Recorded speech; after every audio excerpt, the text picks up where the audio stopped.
Have you ever wondered how a seemingly ordinary woman can transform into a cold-blooded killer? It's a chilling thought, isn't it?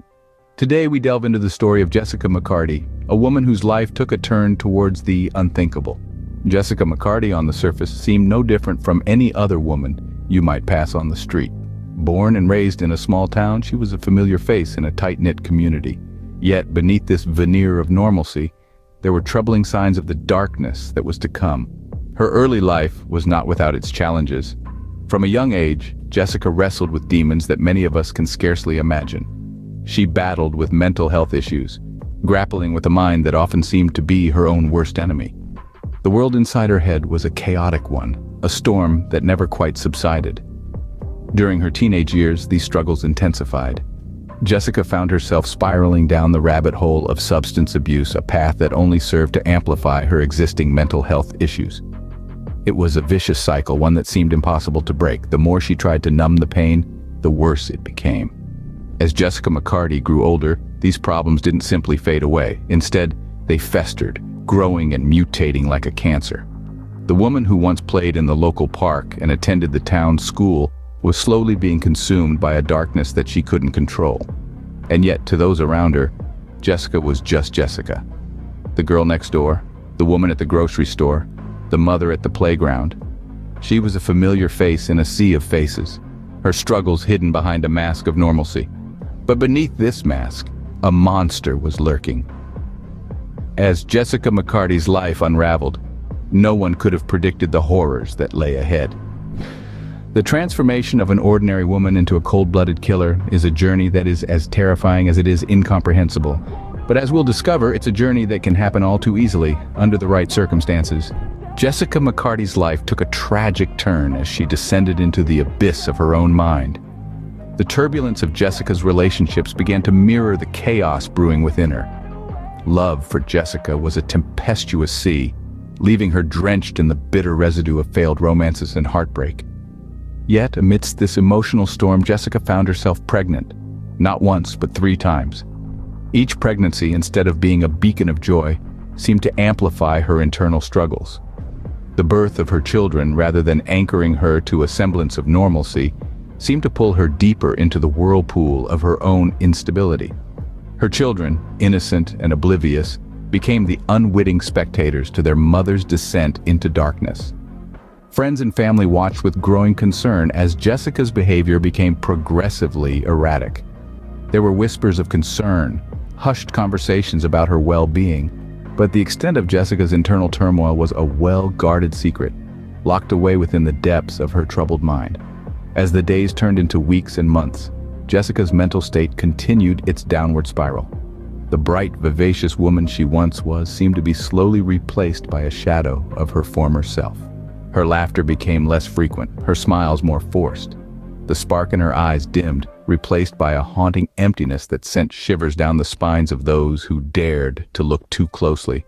Her children, young and vulnerable, bore witness to their mother's transformation.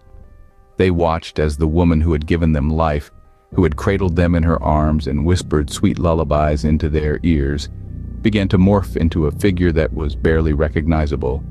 With each passing day, the line between Jessica McCarty the mother and Jessica McCarty the monster blurred.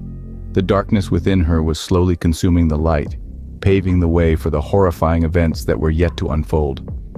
In March 2015, Jessica McCarty committed an act that shook the nation. Like a nightmare come to life, the unthinkable unfolded in Palm Bay, Florida. On a day that should have been filled with the innocent laughter of children, instead resonated with a chilling silence. 3 young lives belonging to Lacey, Philip, and Christopher were extinguished, their light snuffed out far too soon. The person responsible for this nightmare was no stranger, no intruder. It was their mother, Jessica McCarty. The reality of the situation first emerged when a distress call landed in the 911 Operations Center. The voice on the line was Jessica's, her words heavy with the weight of what she had done. As the operator tried to comprehend the horror unfolding, McCarty confessed to her unthinkable act. She had killed her 3 children. As sirens wailed and red and blue lights cut through the quiet suburban night, the first officers arrived on the scene. What they found was a sight no one should have to witness. 3 innocent lives gone. The aftermath of the crime was a scene of unimaginable devastation, a home turned into a haunting tableau of loss and tragedy. The children's father, their grandparents, their friends, they were all left with a void that could never be filled. The community reeled, struggling to comprehend how a mother could commit such a heinous act against her own flesh and blood. The question of how and why this happened would haunt all those touched by the tragedy.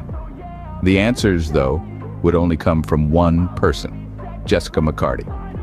As she was taken into custody, the harsh reality of her actions started to set in. The lives she had taken could not be returned. The pain she had caused could not be undone. In a chilling confession, Jessica McCarty laid bare the depths of her depravity. As the trial unfolded, the extent of Jessica McCarty's heinous crimes came to light. The courtroom was a theater of grim revelations. McCarty's confession was chilling, an unflinching account of the unthinkable. She provided a detailed recounting of her actions, each word echoing through the silent courtroom. The prosecution, armed with her confession, built a formidable case against her. They painted a picture of a monster, methodical and remorseless. But the defense had a different narrative. They argued that McCarty was a victim too, of her own tormented psyche. They contended that she was trapped in the clutches of severe mental illness, which they argued led her down this dark path. Expert testimonies were called in to substantiate their claim, but the question lingered. Does mental illness excuse such a monstrous act? Outside the courtroom, the public was in an uproar. The media coverage was relentless, painting McCarty as the embodiment of evil. The story, with its horrifying details, struck a chord with people around the world. There was an outpouring of grief for the victims and a collective cry for justice to be served. Yet, amidst the public outrage, there was also a discourse on mental health. The defense's argument brought the issue to the forefront. It sparked conversations about the importance of mental health awareness and the potential consequences of untreated mental disorders. The case became a grim reminder of the devastating effects of mental illness when left unchecked. As the trial reached its conclusion, the jury was left with an unenviable task: to decide McCarty's fate. After days of deliberation, the verdict was finally reached. McCarty was found guilty on all charges, and the sentence was equally unequivocal: life in prison without the possibility of parole. In the end, justice had its say. What becomes of a community, a nation, when confronted with such a monstrous act? The aftershocks of Jessica McCarty's heinous crimes reverberated far beyond the quiet community where they were committed. The shockwaves touched every corner of the nation, leaving a legacy that will forever be associated with her name. Her story is not just a tale of individual tragedy, but a reflection of the broader societal issues we grapple with daily. The public discourse that followed McCarty's trial was one of disbelief and horror, but it also ignited a critical conversation about mental health and crime prevention. In a society where mental illness is often stigmatized and misunderstood, McCarty's case served as a stark reminder of the dire consequences of neglecting mental health. It forced us to examine our systems and ask ourselves, could this have been prevented? Her case sparked nationwide debates around the accessibility and effectiveness of mental health services. It brought to the fore the urgent need for early detection, intervention, and comprehensive support for those struggling with mental health issues. McCarty's crime also forced us to confront the uncomfortable truth about crime prevention. It reminded us that violence and crime aren't always perpetrated by faceless strangers, but can come from within our own communities, even our own families. It underscored the importance of community vigilance, of looking out for one another and recognizing when someone might be spiraling down a dangerous path.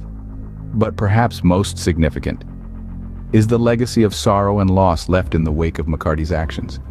The lives she extinguished, the family she shattered, the community she traumatized. These are reminders of the devastating human cost of such acts of violence. McCarty's story, while chilling, is a crucial part of our collective consciousness. It forces us to face the hard realities of our society, to question, to learn, and hopefully to change. It's a story that should never be forgotten, not for the sake of sensationalism, but as a testament to the victims and a warning of the darkness that can lurk beneath the surface of everyday life. Jessica McCarty's story serves as a chilling reminder of the darkness that can lurk beneath the surface of everyday life.